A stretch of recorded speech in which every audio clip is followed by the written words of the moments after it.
मैंने जब से होश संभाला माँ के नाम पर बस एक साया था, सौतेली माँ। असली माँ तो उस वक्त चली गई थी जब मैं सिर्फ 3 साल की थी। और फिर पापा ने 2 साल बाद रीना आंटी से शादी कर ली। पापा शहर में नौकरी करते थे और महीने में बस एक बार ही घर आ पाते थे। उनका प्यार तो था, लेकिन दूरियों ने उस प्यार को चिट्ठियों और फ़ोन कॉल्स तक सीमित कर दिया था। रीना माँ नहीं, मैं उन्हें माँ कभी नहीं कह पाई। वो मेरे साथ हमेशा रूखा व्यवहार करती थी।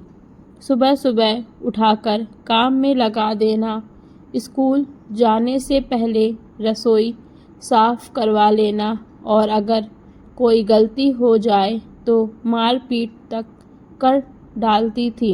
लेकिन जब पापा आते वो अचानक बदल जाती। मेरे लिए मिठाई, नए कपड़े और चेहरे पर बनावटी मुस्कान। मैं सब समझती थी, लेकिन पापा से कुछ नहीं कह पाई। कभी कभी रातों को मेरी आँखों में नींद नहीं होती थी, बस तकिए पर बहती चुपचाप आंसुओं की नदियाँ होती थी। गांव में एक लड़का था, आरव। वो गांव के स्कूल में नया आया था। उसकी माँ भी नहीं थी और पिता अक्सर बीमार रहते थे। धीरे धीरे हमारी दोस्ती होने लगी। वो मुझे मेरे दर्द को बिना पूछे समझता था।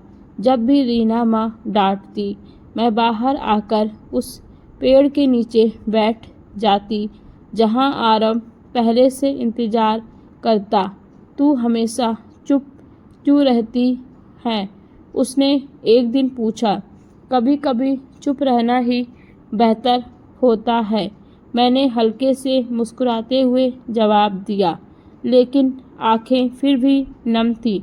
उस दिन उसने मेरी कलाई पकड़ी और कहा, मैं हमेशा तेरे साथ रहूँगा, चाहे कुछ भी हो जाए। समय के साथ हम दोनों बड़े हो गए। अब मैं इंटर पास कर चुकी थी और आरव शहर जाकर पढ़ाई कर रहा था। वो चिट्ठियाँ भेजता, हर चिट्ठी में ढेर सारा प्यार होता और कुछ सपनों की बातें। मेरी ज़िंदगी में बस वो पल ही थे जो मुझे जीने की वजह देते। लेकिन रीना माँ को हमारा मेल जोल पसंद नहीं था। एक दिन उन्होंने मेरी सारी चिट्ठियाँ फाड़ दी और कहा, तू अब बड़ी हो गई है, ये मोहब्बत छोड़ और घर संभाल। मैं फूट फूट कर रोई। लेकिन उस रात आरव गांव लौट आया। वो मेरी हालत देखकर समझ गया और बोला, अब और सहने की ज़रूरत नहीं।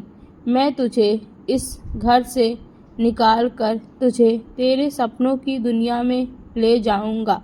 पापा को आरव के बारे में बताया। वो पहले चुप रहे, लेकिन जब उन्हें रीना माँ का असली चेहरा दिखा तो वो उनकी आंखों में आंसू थे। उन्होंने पहली बार कहा, मुझे माफ़ कर दे बेटी, मैं तुझे अकेला छोड़ गया था। पापा ने हमारा साथ दिया। आरव के माता पिता ने रिश्ता स्वीकार किया और फिर एक दिन वो आया घोड़ी पर सवार।